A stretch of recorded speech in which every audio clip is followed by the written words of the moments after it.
Good morning બાળકો. આજે હું તમારી સમક્ષ એક એવો મુદ્દો લઈને આવી છું જે આપણા રોજિંદા જીવનમાં ખૂબ જ ઉપયોગી છે. બાળકો, તમે દરરોજ કંઈક ને કંઈક નવી વસ્તુ ખરીદતા હશો.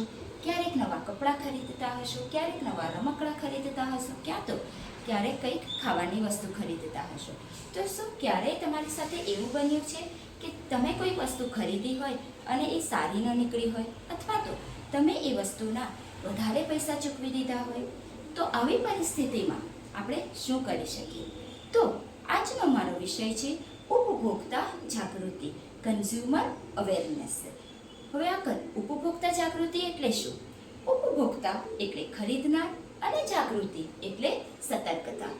ખરીદી કરતી વખતે સાવચેત રહીને આપણા બધા અધિકારો જાણીએ અને તેનો જરૂર પડે ત્યાં ઉપયોગ કરીએ, તેને જ કહી શકાય ઉપભોક્તા જાગૃતિ. તો કન્ઝ્યુમર પ્રોટેક્શન એક્ટ મુજબ ભારત સરકારે ગ્રાહકોને કેટલાક અધિકારો આપ્યા છે. જે અધિકારો હવે હું તમારી સમક્ષ રજૂ કરવા જઈ રહ્યું છું. તો આ છે આપણા અધિકારો, ગ્રાહકોના અધિકારો. તો આપણો પહેલો હક છે સુરક્ષાનો અધિકાર. એટલે કે આપણે જે વસ્તુ ખરીદીએ છીએ તે વસ્તુ આપણા શરીર માટે અને આપણા સ્વાસ્થ્ય માટે સુરક્ષિત હોવી જોઈએ. એટલે તેનાથી આપણને કોઈ પણ જાતનું નુકસાન ન થતું હોવું જોઈએ. ત્યારબાદ છે સાચી માહિતી મેળવવાનો અધિકાર. એટલે કે આપણે જે વસ્તુ ખરીદવા માંગીએ છીએ તે વસ્તુની બધી જ માહિતી, નાનામાં નાની માહિતી પણ આપણી પાસે હોવી જોઈએ. ત્યારબાદ છે પસંદગી કરવાનો અધિકાર. એટલે કે આપણે જ્યારે દુકાનમાં ખરીદી કરવા જઈ રહ્યા છીએ ત્યારે તે દુકાનદાર પાસે એક વસ્તુ માટે એ લોકો પાસે એક કરતાં વધારે વસ્તુઓ અવેલેબલ હોવી જોઈએ. એટલે કે એક કરતાં વધારે વિકલ્પો હોવા જોઈએ જેમાંથી આપણે પસંદગીની વસ્તુઓ ખરીદી શકીએ.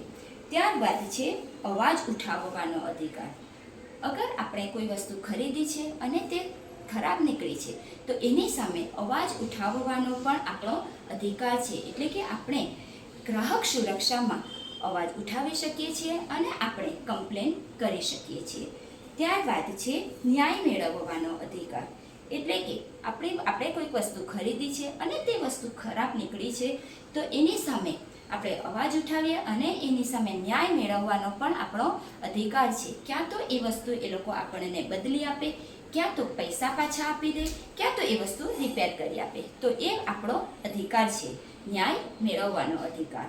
ત્યારબાદ છે શિક્ષણ મેળવવાનો અધિકાર. એટલે કે આપણે જે વસ્તુ ખરીદીએ છીએ, આપણે કોઈ પણ વસ્તુ ખરીદતા પહેલાં આપણા હકોનું આપણે શિક્ષણ મેળવેલું હોવું જોઈએ. એટલે આપણો પૂરો અધિકાર છે કે આપણે આપણા હકોનું શિક્ષણ મેળવીએ. તો આ છે આપણા અધિકારો.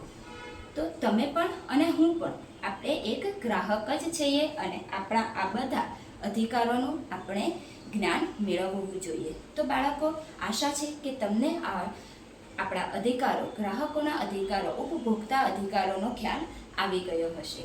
તો આજે આપણે બધા સાથે મળીને એક કવિતા ગાઈશું. જાગૃત ગ્રાહક, સુરક્ષિત ગ્રાહક, છેતરપિંડીથી દૂર ગ્રાહક. જાગૃત ગ્રાહક, સુરક્ષિત ગ્રાહક, છેતરપિંડીથી દૂર ગ્રાહક. એમઆરપી જોઈએ વધારે ન આપીએ, એક્સપાયરી જોઈએ સ્વાસ્થ્ય જાળવીએ. જાગૃત ગ્રાહક, સુરક્ષિત ગ્રાહક, છેતરપિંડીથી દૂર ગ્રાહક. બિલ લઈએ ભૂલ ન કરીએ, અવાજ ઉઠાવીએ ન્યાય મેળવીએ. જાગૃત ગ્રાહક, સુરક્ષિત ગ્રાહક, છેતરપિંડીથી દૂર ગ્રાહક. તો બાળકો, અંતમાં હું તમને એટલું જ કહેવા માંગુ છું, જાગો ગ્રાહક જાગો.